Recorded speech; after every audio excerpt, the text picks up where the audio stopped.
Hi, I'm Christoria Rutherford, and the three personal assets that I bring to the class. The first one is my experience. So I work in child welfare. Been doing that for about 5 years, and I work in a wide range of different areas. So adoption, in-home cases, foster care.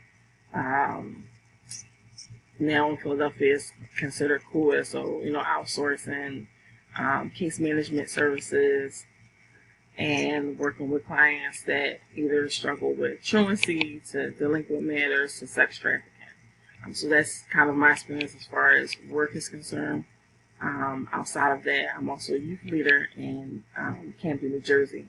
So I have experience as far as working in urban settings. So one setting as far as work is concerned is Philadelphia, and then another setting is youth leaders, Camden, two different urban settings, but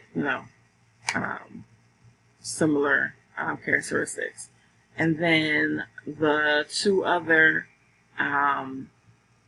assets that I bring, which would be objective and unbiased, and meeting the client where they are, kind of lump that all together.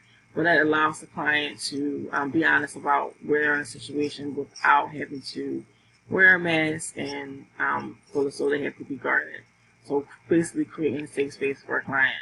And then respecting their dignity, which is the next asset. So now the client's guard is down, they're honest about their situation, respecting their dignity, so maintaining a safe environment for them, allowing their emotions to be very real, and allowing them to experience the situation while still being as professional as possible, and empowering them to move forward.